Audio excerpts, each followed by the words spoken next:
Oh, happy hump day. Welcome to the 4 to 5. Yes. I'm Chad Silver.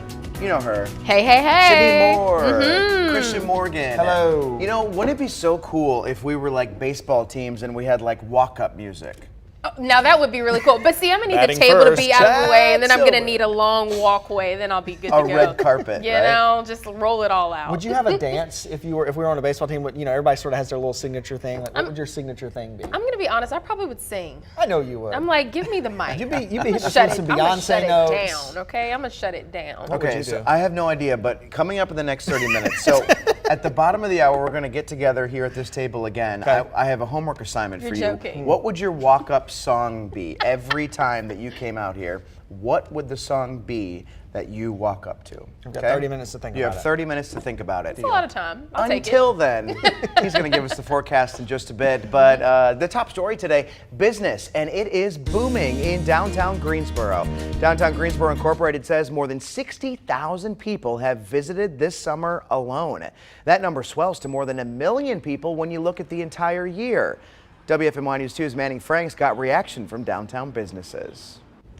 Undercurrent Restaurant and Scuppernong Books, two very different businesses, but both situated in the heart of Greensboro. I spoke with their owners to see how they've not only survived, but thrived following the pandemic. In the spring of 2020, the COVID-19 pandemic hit downtown Greensboro. In fine dining, you know, it was a bear. You know, it was scary. We weren't sure if we could make it through, and you know, and we had to really kind of dig in and be very creative. That was a let's just try to survive year, you know. Now, what was once carryout and open streets, downtown Greensboro has started to bounce back. And for businesses like Undercurrent and Scuppernong Books, that change has brought a sigh of relief. When we were looking at those numbers, it was a great feeling, if I can be completely honest with you. You know, because you know, you're coming from where you were before all of this started to see that you can actually maybe even reach higher heights. It's a good feeling. But they're not just getting back to pre-pandemic numbers. I think last year was our best year on record. 2022 was our best year on record. And after the pandemic, we started to see, you know, people coming back as they were everywhere. These numbers make sense, as DGI has reported that despite a recognizable dip in 2020, downtown Greensboro as a whole had their highest number of visitors ever in 2022 at 1.6 million, and they're on track to do equal if not better numbers for 2023. We've just really seen consistent numbers as far as business is concerned for lunch and for dinner. I can't speak to 100% what the reason is, but I would probably think that it is the last couple of years coupled with what we have going on in downtown and how vibrant it's become. Whatever the reasons are, it's clear that downtown Greensboro has not only gotten back on its feet, it's eclipsed where it once was pre-pandemic. During the pandemic and afterwards, people have begun to appreciate local businesses more and realize that they need to support local businesses in order to keep them there. I'm not surprised by those numbers at all. I mean, you know, downtown Greensboro, such a fun place to be. I really take pride in going down there myself and really getting a chance to talk to the business owners, learn about their personal stories, why they personally love to be in downtown Greensboro, and then meeting the customer themselves. I think it goes two ways. You know, a lot of it is the growth and the building that we've seen going on in downtown Greensboro. The Tanger Center has brought a lot of business downtown. And I also think as we've emerged out of the pandemic, sort of the catch up from that, but also now I think people are more apt to say, you know what, I'm not going to let an opportunity to slide by, to be out with family and friends and to enjoy myself. Absolutely. And I think that brings more people downtown. And I would say, you know, I've lived in this area all 31 years of my life, but I would say really over the last 5 to 10 years, that downtown has really revitalized itself. The And food it's a truck happening festivals, Lord, gosh. yeah. And I mean, you think about just the number of non-vacancies in the buildings downtown. So 10 years, I started here almost 10 years ago to the day, and my second day, my first story was on all of the vacant buildings in downtown Greensboro, a lot of the vacant businesses. And now, Not anymore. it is hard to find some of those vacant businesses. Oh, yeah. There are still some buildings that are just kind of shells, but it's getting better. And what I find interesting too is when I did both those interviews, they weren't speaking to each other, but they said almost the exact same thing. 2022 was their best year on record. It's amazing how resilient how downtown Greensboro is. It's phenomenal to see how, like 2 years, Boom. And it's so much fun. The events that they throw every time, every year, so much fun. I would like to see like a then and now. I'd like to see that story that you did and sort of take it and rework it and say that was then, this is now. I think that would be such a cool. That'd be a good one. We could do it. We probably have to Let's go do it on right to now. Back pocket. a different type of. I'm not trying to put any more work on you. I'm just saying. Just a little bit's not gonna hurt. Just saying it would be cool to see someone that. else do it. Might as well. All right, well, on a national level, inflation shot up during the pandemic, but a new government report shows it's now getting closer to normal levels. Experts say prices at the pump are down more than $1 in the past year. A trip to the grocery store is still expensive, but prices in June ticked down from the previous month, with eggs and milk seeing significant decline. And as inflation is easing, experts say the job market is still competitive. It's getting harder to find work, actually. A recent LinkedIn survey found there's one open job for every 2 applicants. One is that people are staying in their jobs a lot longer.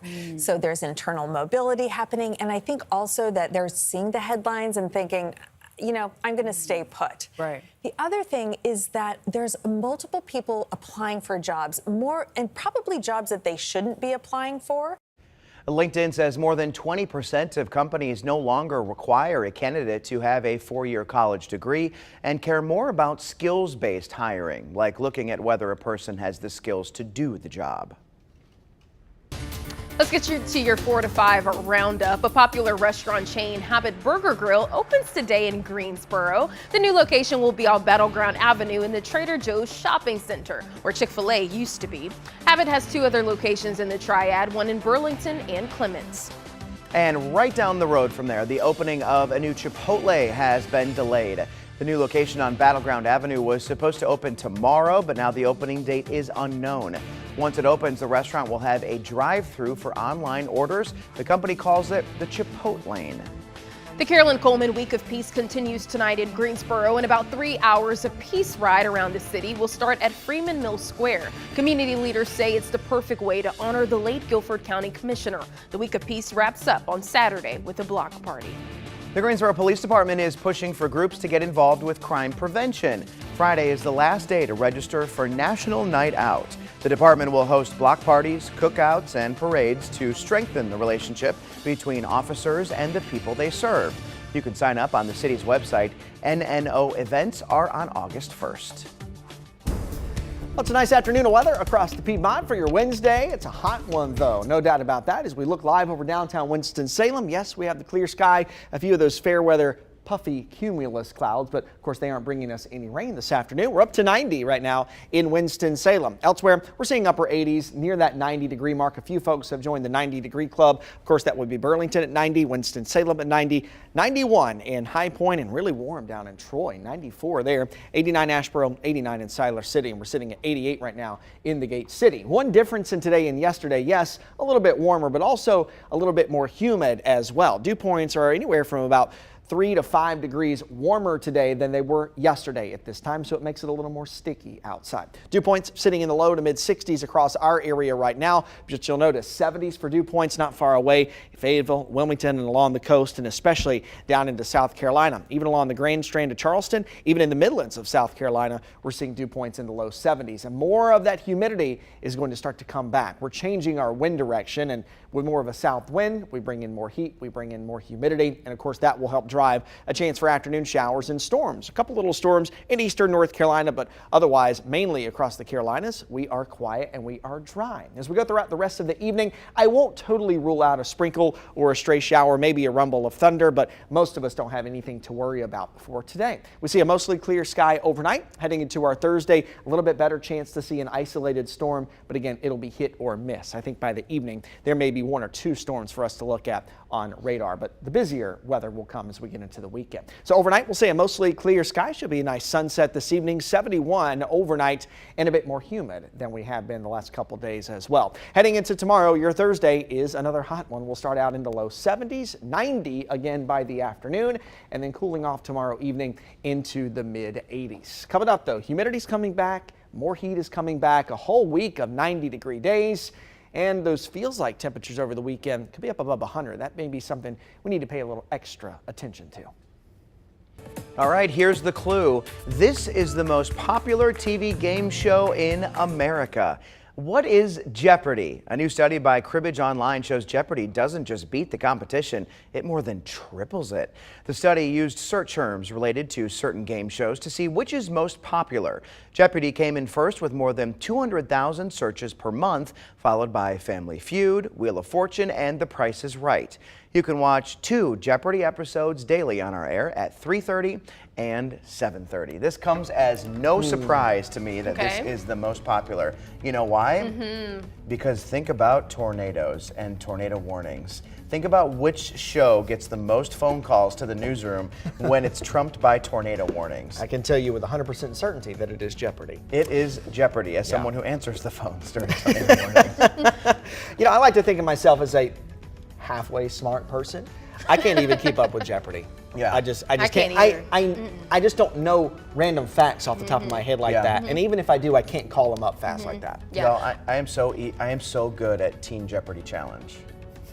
Are you Would you smarter say than teen? The teen. So I like Jeopardy. I think it's really cool. Fun fact though, so I usually keep my TV on Game Time Show Network, and so all of the games usually come on there, and I'll see Jeopardy. One that came on that I missed so much, Christian, Deal or No Deal. I love Deal or No Deal, and I also love Family Feud. So I'm not also surprised that Family Feud was right under Jeopardy. Yeah. But it's just so nice, especially when you gather the family around the couch and start playing with the contestants. It's fun. I've always wanted to be on Wheel of Fortune. And I really wanted to do it while Pat Sajak was still at the helm. So my time is running short. Yes, very short. Yeah, right. I love that also the top 4 game shows, 3 of them are on our air. That's right. Isn't that cool? Yep, that's Very nice. great. We are the most fun, hands down. Yeah, watch us all the time, every time. That's right. We'll be right back.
HBO dominates this year's Emmy Award nominations. 3 of the cable network's hits, Succession, The Last of Us, and The White Lotus, combined for 74 nominations. But looming over today's announcement is another possible strike that could further rattle the entertainment industry.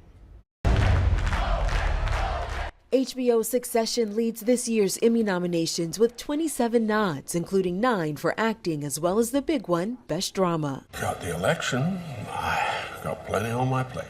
The final season of the series about a dysfunctional family and its media empire goes up against Andor, Better Call Saul, The Crown, House of the Dragon, The Last of Us, The White Lotus, and Yellow Jackets. It's all about Succession. That final season, it created such a buzz all around the world, and everyone loved it. I've had more psychotic episodes than Twin Peaks. Ted Lasso has a chance for a third win in a row for Best Comedy Series. It's up against Abbott Elementary, Barry, The Bear, Jury Duty, The Marvelous Mrs. Maisel, Only Murders in the Building, and Wednesday. The head of the Television Academy acknowledged the nominations come at a tense moment for the entertainment industry, with a possible actor strike on top of the ongoing writer strike. We hope the ongoing guild negotiations can come to an equitable and swift resolution. SAG-AFTRA, the union representing thousands of actors in film and television, posted photos of strike signs that are ready to go. Its contract with the major Hollywood studios is set to expire at midnight. If this happens, there will be no promotion. There will be no actors doing junkets or carpets or anything. Everything in Hollywood will come to a halt. And with the possibility there may be no actors attending or writers writing the Emmy show, there's already talk of postponing the award ceremony to next year. Danya Backus, CBS News, Los Angeles. Well, that doesn't sound very promising. No, and I know, and especially folks who love the movie and TV industry. I mean, and even viewers themselves. I love movies. I love watching the actors, and so being able to see this happening is just a wow factor to it for sure. I think it took a little while, but then you really started to see the effects with the Writers Guild strike too. Right. I mean, like the late night shows were not on. They did reruns. They didn't have live shows. I mean, there are so many hands that go into those kind of things that I don't even think some people realize. And the award ceremony as well. I mean, how many of us also look forward to watching that, and the fact that that could be even being considered to be postponed to next year is something as well too. So they got until midnight tonight to fix it. And see, my biggest dilemma is, do I just subscribe to all of the streaming services now? I mean, because I don't even have HBO Max or whatever. I think it's just called Max now, and that's where all of those good shows were on. I just feel like I have too many. I have enough. I had everything. I had Hulu, Netflix, HBO, and I canceled all of it. Yeah, I just have Netflix nowadays and Disney. That's so it. do you just you don't watch TV, or you just don't hardly watch have time to watch it. Okay. That's what happens when you have a fiance, right? I'm like getting these wedding planning. There you go. And I check my bank statement every month, and I'm like, I'm not using cancel. It's gone. Yeah. But I saw Wednesday on there too, and that's a Netflix one, and that was very, very popular when it came out. Yeah, that was good. So, I hated to see that. Just the popularity of it is just insane too. Yeah. So Ted Lasso, boy, that was a good I haven't one. seen That Ted was a good Lasso. one. You watched it before you canceled it? Yeah, I did. You watched it before you I haven't seen Wait, Ted I think I Lasso might yet. still have it. Do I still have? I got to check and see what I have. I think I still have maybe Apple, because that's what Ted Lasso is You on. can maybe watch it one more time. I think I still have that. You have to start watching repeats, right? That's right. I'll wait, and then it'll come out on YouTube, and I can watch it. That's true. We'll be right back.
Well, it's a hot afternoon of weather across the Piedmont, but boy, is it a nice looking day of weather as you look live on our cameras across all of the Triad, Greensboro, Winston-Salem, High Point, and Burlington. We all have that beautiful blue sky and a few of those puffy cumulus clouds, and I think there's some kind of bug starting to invade our Greensboro camera. So stay with us. We'll keep checking back and see what may be invading us across the Piedmont. As we go throughout the next couple days, a couple things I want you to keep in mind. The humidity, that one-day break, yeah, it was quick. It's already starting to move back in. Still not oppressively humid or oppressively sticky outside, but it is at least noticeably more humid today than it was yesterday. The storm chances starting to come back and increase as we go into the end of the week and into the weekend. And by the weekend, I think we should keep an eye on those feels-like temperatures, those heat index values. Temperatures will be in the low 90s, but with added humidity, it may feel like it's around 100 degrees in some cases and at some places over the weekend. So we'll keep tabs on that for you here in the Weather Center. Meanwhile, across the Carolinas today, pretty quiet weather, especially for us. There's a few little showers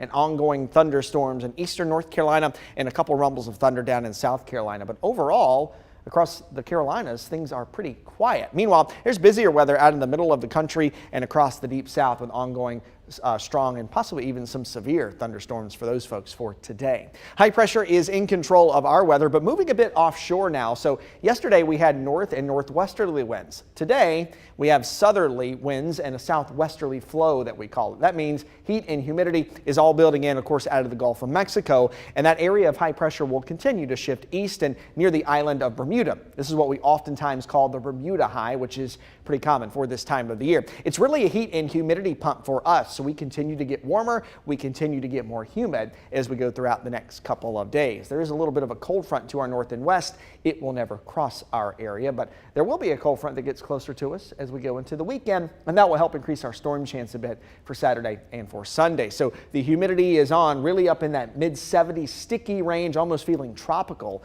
by the time we get into the weekend. Behind that cold front on the way late in the weekend, there may be just a little bit of a break again for our humidity. Over the next few days, we're not talking about a whole lot of rain, just an isolated storm chance for Thursday, a few storms on Friday afternoon. By the weekend, typical summer stuff with heat, humidity, and scattered storms each afternoon.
Welcome back. A mom in Minneapolis has gone viral on social media. She got more than 100,000 followers on Instagram and almost 500,000 on TikTok. She now has a global audience for her content on boomer moms.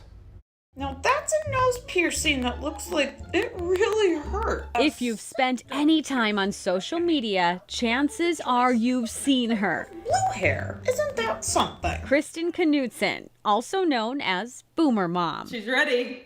Jiminy Crickets. And her online success is pretty impressive. About 170,000 followers on Instagram, like just over 400,000 on TikTok. Kristen found her focus when she became a mom herself. So his name is Cameron, and he's a very busy toddler. I had the Boomer Mom idea because I started to realize the differences between how I parent as a millennial and how my mom raised me as a boomer. And I just saw a lot of humor in that. And it's really only fitting we meet her mom, Marianne Dussel. I'm Boomer Mom. Who would ever know? She would.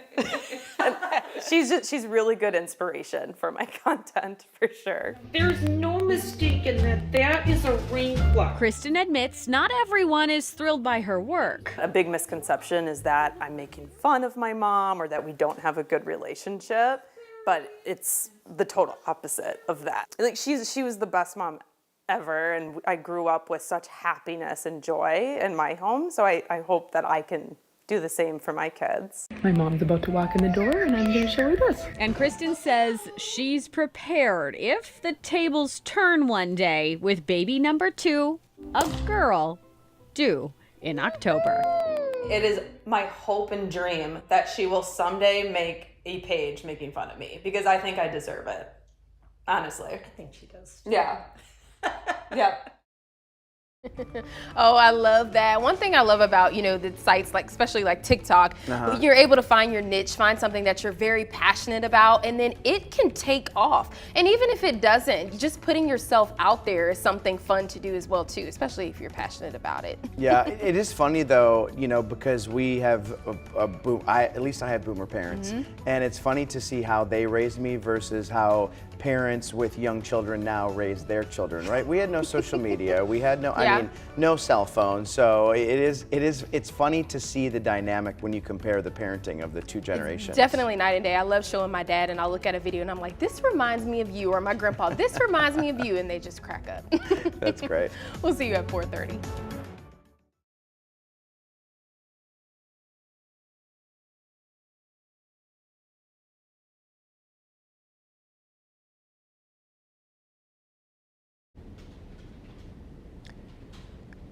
Yo, what's up, Brad? Mike check Jalen 1 2 3 4 5 6 7 8 9 10.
Hello, everybody. Welcome back to your 4 to 5. I'm Sydney Moore here with Christian Morgan and, of course, Chad Silver. Good afternoon to you both. Greetings. How y'all feeling? I'm great. I'm feeling great because I'm not out there. Oh my gosh, very hot day. It's a bit sticky. Sweltering, we'll call it. Right, I'm back to my 90-degree rule of no tie. I love that rule. That's a great rule. I'm It's a surprised summer you're rule. gonna do like a no shirt, just the coat over it, because it's so hot out there. I don't think I can get away with that. I don't either, Chad. Probably not. Okay, so at the top of the hour, we were talking about what would your walk-up song be every day on the show. So did you come up with one? I have two, and I think I'm just gonna go with one, and then I'm gonna tell you the other one. All right. Do you want me to do like a beat or something? Yeah, or? give me a drum roll. Okay. My walk-up song would be Rubber Band Man. Really? Rubber Band Man. Yeah, because I'm so tall and lanky and kind of spastic the way I move. Okay, I would do Beyonce, Who Runs the World Girls. Okay, that's Because, a good one. Of I knew course, you would duh. pick that. So Well, I was something gonna go with like "Welcome to My House" by Flo Rida or Tayo Cruz "Dynamite." Okay. I just literally, why can I picture that? Wild Thing was my second choice. Wow. So how about that weather, Christian? What are we looking at today? How about it, Sydney? It's hot out there this afternoon and a bit more humid than it has been the last couple days as well, but still really a nice July day of weather. We're back up close to that 90-degree mark, again with Carolina blue sky and a few of those puffy cumulus clouds hanging across downtown Greensboro. As we look out across the Piedmont now, we're at 88 in the Gate City, just shy of that 90-degree mark, but several of our Triad communities have reached into the 90-degree club today. Burlington being one of those, 91 in High Point, 90 Winston-Salem as well. We're at 95 in Troy, just shy of 90 degrees at 89 in Asheboro, 89 in Lexington as well. Our friends over in Siler City have also reached the 90-degree mark. Again, dew points about 1 to 5 degrees warmer than they were yesterday at this time. That means it's just a little bit more humid than it was yesterday. So that humidity is already starting to come back. You know, a long extended break from that is really hard to come by in the month of July around here. Zooming it out on a wider view too, you'll notice dew points already in the 70s in eastern North Carolina and along the coast, and low 70s for dew points well into South Carolina, the Midlands, even along the Grand Strand down to Charleston as well. That humidity is going to be pumping back in over the next couple days and will help lend itself to a little better storm chance for your Thursday and Friday too. You'll notice a few ongoing storms in South Carolina near the beaches and a few ongoing showers in eastern North Carolina as well. For the rest of the evening, I think most of us are going to stay dry. I can't totally rule out a sprinkle or a stray shower somewhere, but I just don't think we have a whole lot to worry about in the way of rain or storms today. Tomorrow, there's a little better chance, but again, there'll still be hit or miss for Thursday. An isolated shower or storm possible as we go into your Thursday afternoon and Thursday evening, but a better storm chance heading into the end of the week and into the weekend. Tonight, we're down around 71 with a mostly clear sky for your Thursday. It's another hot one, low 90s by the afternoon with an isolated shower or thunderstorm after about 2 and 3 o'clock.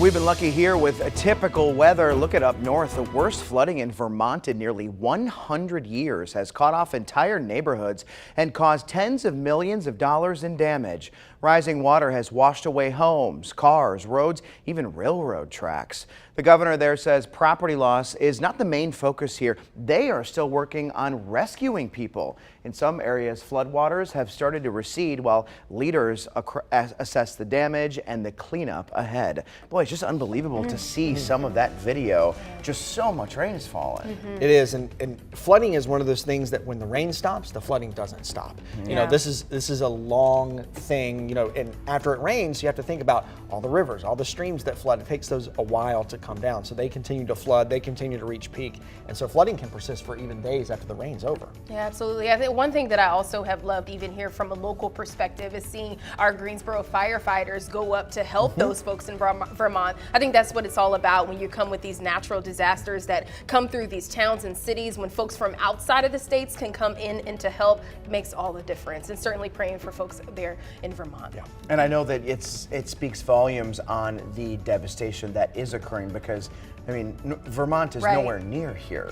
Right? So, I mean, to send people from our area means that they've already sent from their regional area and now they're going out even further to help people. So it's going to be sad when we get to finally see the true destruction in its entirety. Yeah, it will. Praying for those folks there. Well, let's get to your 4 to 5 roundup. This afternoon in Winston-Salem, a fire destroyed a park that officials say was set on purpose. That was just one incident of vandalism that has happened in recent months. Officers are investigating and they are taking this seriously. Meantime, Winston-Salem Parks and Rec directors say they received additional money for security at all parks, which they will use to install additional cameras. People in Winston-Salem now have a new public park to enjoy. They gathered with city leaders today for the ribbon cutting at Long Creek Park. The 164-acre park has a pool, restrooms, picnic shelter, and walking trails. It's on Bethania-Tobaccoville Road. A new option for smokers who want to quit may be coming. A study led by a Mass General investigator found a plant-based compound is better at helping smokers quit. The drug's already in use overseas, but this is the first large clinical trial in the U.S. 21% of participants who used the compound for 12 weeks were still not smoking 3 months later, compared to just 4% who were given a placebo. If you've been avoiding getting that knee or back injury checked out, you've got plenty of company. A new poll shows 44% of people would rather live with a minor sports injury than deal with the hassle of a doctor. The study also finds about half of people say that it's not worth making an appointment if they think the injury will heal on its own. However, doctors say ignoring the injury could make it even worse. The Winston-Salem Sportsmen's Club has played a major role in academic and athletic success for decades. WFMY News 2's Jalen Gilkey asked members how they're still helping the athletic community after all of these years. Since 1957, the Winston-Salem Sportsman Club has been a tool for the community of Forsyth County, championing academic and athletic success. We want the community to know that the efforts that we're doing is for all of Forsyth County. And that we're trying to provide, our goal is to provide scholarships at every school. Right now, you heard us say that we're giving out $7,000 worth of scholarships. But our goal is to give out scholarships at every school. And this club not only helps connect student athletes with money for college, 33 years ago, they also organized the first ever girls high school basketball tournament in the area. Before that, there was nothing. There was no tournament for our young ladies. So they had to sit in awe of the young men and watch them play and not get that opportunity. The more we do, seems like it's more that we want to do, because like I said before, for some reason, folk just don't want to put that effort out there for the young ladies. And if you want to help the Winston-Salem Sportsman Club raise funds for their next batch of scholarships, they'll be hosting a golf tournament. It's an annual thing that's coming up in August, and you can find all that information on our website in this website. One thing that I love is when folks give back to their community and to a community that has poured so much into them. I love seeing what they're doing out there in Forsyth County. And I wish that we could go back and see how Winston-Salem would be different if the Sportsman Club didn't exist. Obviously, there's no way of knowing that, but it would look much different, Absolutely. right? Because they have put so much effort and so much time and money into the local people. And just the success of the kids that come through, right?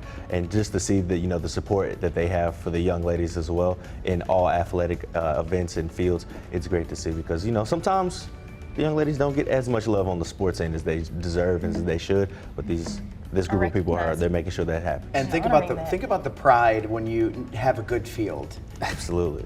Even if your team isn't that good. Good field, nice jerseys, a good scoreboard, something just it brings and lightens the mood of everybody, so it's very important. Makes you feel good too. There you go. All right. Well, a new study by finance website Wallet Hub found a North Carolina city is one of the most stress-filled in the country. Fayetteville ranks number 9. The study looked at work stress, financial stress, family stress, and health and safety stress. Top 3 spots include Cleveland, Detroit, and Baltimore. As for the Triad, Winston-Salem ranks number 71. Greensboro sits at 90. I wonder if just the military base there and just so many military people in Fayetteville has contributed to that, because I would imagine that being either in the military or being a family member of someone in the military is stressful. Yeah, I mean, I'm sure there's a lot of different components to it as well too. I mean, even still with the pandemic, and the offset of that, I'm still sure that people are still, kind of suffering from that, you know, especially businesses. But thankfully, as time continues to develop and time goes on, things are hopefully looking better. But there's just so many different components: life, work, stress, so many different things. Weather, too. You know, it was one of the things to think about. Those areas in eastern North Carolina, Fayetteville, anywhere in eastern North Carolina, usually are the ones who get the brunt of any kind of tropical storm. Yeah. They, you know, they're more prone to tornadoes in that area, and anytime there's any kind of flooding from tropical storms or hurricane, those towns, those cities end up getting the brunt of that, and ultimately has caused businesses to fail in some regard, and maybe could potentially add to that, especially this time of the year when folks are really kind of on guard for that. Thankfully, there are also a lot of resources out there to help too. Yeah, for sure. We'll be back.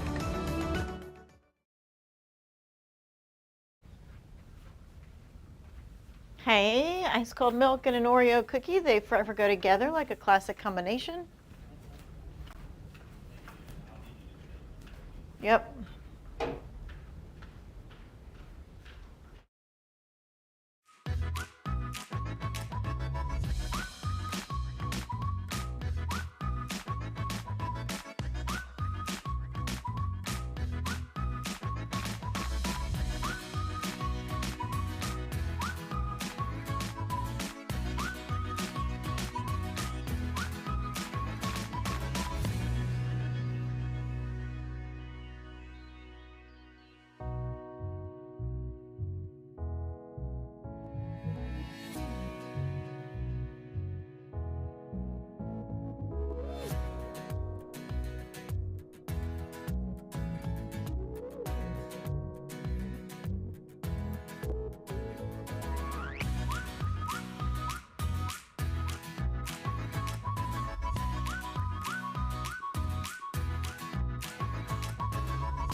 Christmas in July, and old St. Nick is in need of a little help. I mean, this is his off time, right? Check out the wish list. Everything from body wash to paper towels and bottles of Boost or Ensure. By now you know these are not what you might typically think of as gifts, but to seniors in our area, the everyday items are just that.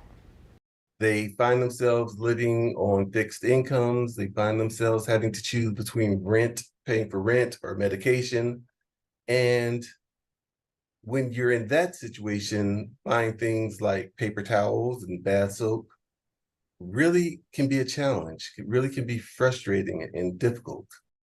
It is really easy to take for granted, you know, you want to wash your hair, you got plenty of shampoo to do that. If you have, you know, no shampoo at home, you just go out and get some. A lot of seniors, though, they just don't have the ability to go to the grocery store.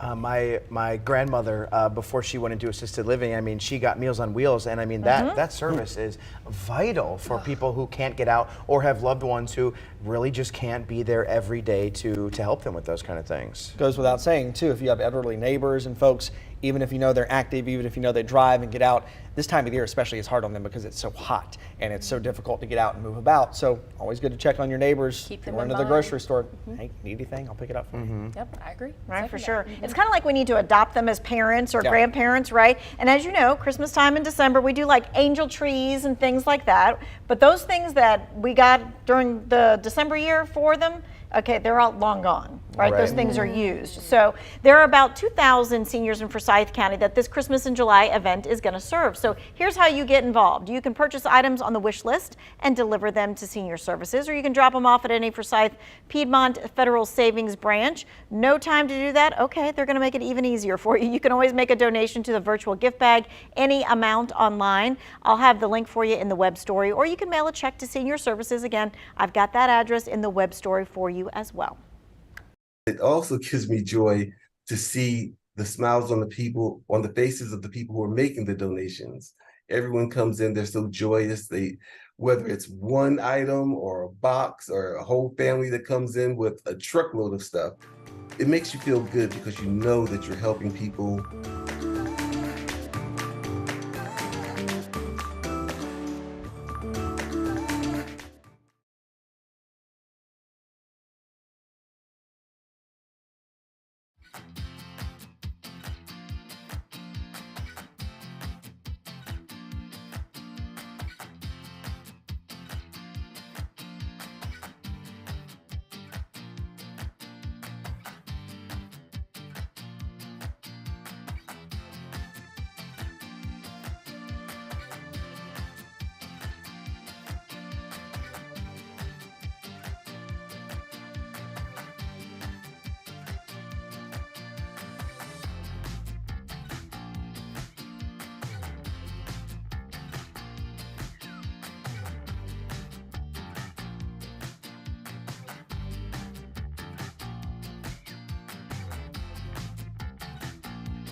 Well, hot afternoon weather across the Piedmont on this Wednesday, but otherwise we're pretty much dry and rain and storm free. If you look out, Greensboro, Winston-Salem, High Point, and Burlington all looking good across the area this afternoon. All of us have managed to stay dry too. Sticky humidity though is starting to make a comeback. You can already feel a bit of the difference when you step outside this afternoon, and those storm chances start to increase a bit over the next couple of days gradually. By the weekend, it will be hot, it will be humid, and we'll be keeping an eye out for scattered thunderstorms. But also, once you factor in that humidity, those feels like temperatures, even with actual temperatures in the low 90s, could be closer to 100. So that may be something to keep a closer eye on. Make sure you're staying safe, drinking plenty of water, taking frequent breaks if you're going to be outside over the weekend. For now, across the Carolinas, we're mainly dry. A couple little ongoing showers and storms near the coast of South Carolina. In the deep south, though, they're having a busier afternoon of weather with ongoing showers and storms, partially because it's just so humid. Although that Gulf moisture helps aid in rain, storm, cloud production, those kind of things. Meanwhile, for us, high pressure is still largely in control of our weather, which is why we're dry. But it is starting to move offshore a bit, and the further offshore it goes, the more our winds come out of the south and southwest. So if you want to get warm, you want to get humid, you really have to take that air from somewhere else and bring it here. And that's what we're doing. We bring in all of that Gulf moisture, which aids in really sticky humidity by the time we get into the weekend. A little bit of a cold front north and west tries to get closer to us, but ends up dissolving before it gets here. But later in the weekend, another cold front on the way will help to be a focal point for showers and storms across our area. Today, tomorrow, Friday, really not talking about a whole lot of rain, but those storm chances really go up as we head into the weekend. I still think we're mainly dry tomorrow with only an isolated storm in the afternoon and evening. A few storms will be possible for Friday afternoon and Friday evening as well. And then over the weekend, pretty typical summer stuff with scattered afternoon showers and storms both Saturday and Sunday. For tonight, another nice night on the way, a bit more humid and a little bit warmer as temperatures only fall into the low 70s overnight. For our Thursday, it's another hot and humid day of weather. We're back up to 90 degrees tomorrow afternoon, warming up pretty fast too. And then again, really after about 2 and 3 o'clock. You know the drill. We'll keep an eye on the radar for a few isolated showers or thunderstorms. I still think most of us end up staying dry for our Thursday. A little better storm chance for our Friday and scattered storms at that 40% chance over the weekend. Temperatures in the low 90s, but we'll keep an eye on those feels like temperatures, heat index values that could be a bit dangerous up over 100 degrees. After that, we stay hot heading into early next week, but back the storm chance off a bit for Monday and Tuesday. Christian, thank you. NASA's James Webb Space Telescope is making a major milestone. 1 year ago today, the world received the first images from the $10 billion telescope floating 930,000 miles from Earth. Yeah, this newly released swirling, colorful close-up shows a star-forming region about 390 light years away. That's the closest star-forming region to Earth. NASA Administrator Bill Nelson says every new image Webb sends back is a new discovery. What you're seeing is a star nursery. It's a swirl of gas and dust, and it produces stars, and it'll spit these stars out along those edges where the orange turns bright. Wow, yeah, NASA says the James Webb has enough fuel to operate for at least 20 years. I think it's amazing the pictures that we see from that thing too. I mean, just think how Beautiful. much advancement we've made over the last decade on one, space travel, two, being able to actually see what's happening in space with real-time pictures. It is. It's hard for me to even comprehend that is out there, and how much that picture encapsulates when it comes to space. Stuff is way over my head. I just it's pretty far out. It's crazy to think that that's out there so far away. It makes my problems seem like absolutely nothing. And just the technology that we have too, like you're saying, is so updated and has evolved so much that we're able to enjoy these beautiful pictures. I mean, all the colors and the swirls he was talking about, I'm like, wow, that's out there. It's a whole other world out there that we have. I mean, we're learning more about it, but I still think we have very, very, very little information about it. I even, like the other day, I got caught up just thinking about the moon. Like it was like a full moon the other day, and I was just so fascinated. I'm like, this is something that's connected to us somehow, and it keeps. I've always wondered, like, are we ever going to go off rotation? Is that possible? One thing about the moon for me, every time I see it, I'm like, it seems so close, but it's the fact that it's super, super, super far out there. Super far away. That's cool. right. Wow. We'll be right back.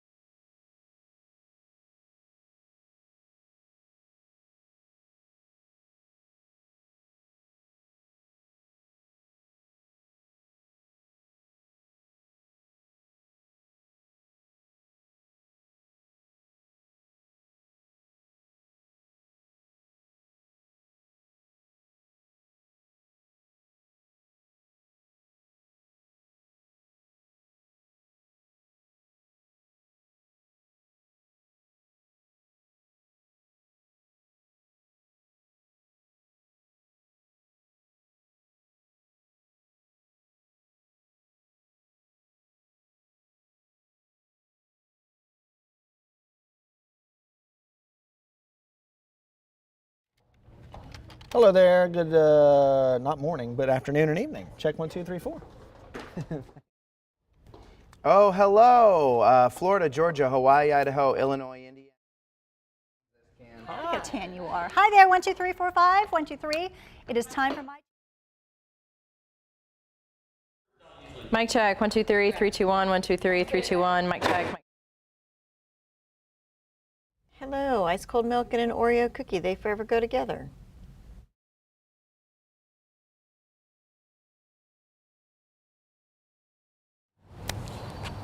You're doing great, Ryan.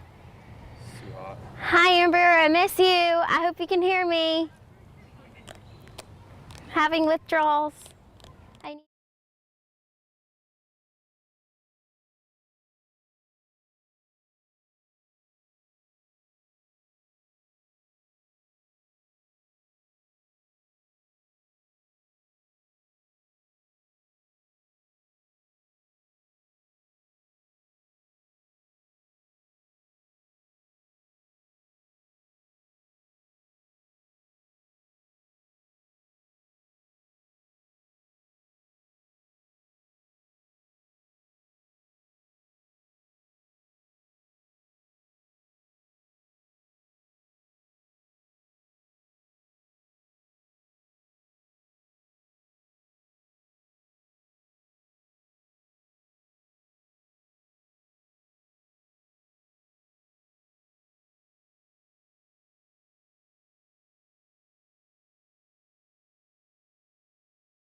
It's time for My 2 Cents. We all have some form of a daily routine, whether it's meditating early in the morning before work or finding time to read a book before bedtime.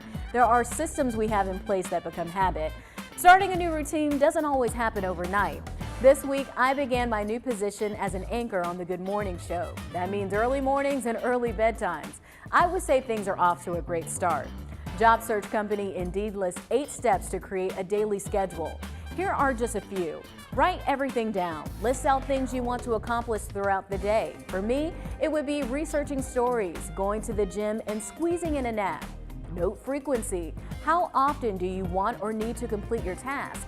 I would like to go to the gym at least 4 days a week, take an hour nap before 2 o'clock every workday, and read the latest headlines before bed. Hopefully, I'll be tucked in before 8 p.m. If you're starting a new routine, stay flexible and know it will take time to adjust. Eventually, it'll be like clockwork. That's My 2 Cents. I'll see you on the Good Morning Show tomorrow. WFMY News 2 at 5 starts now.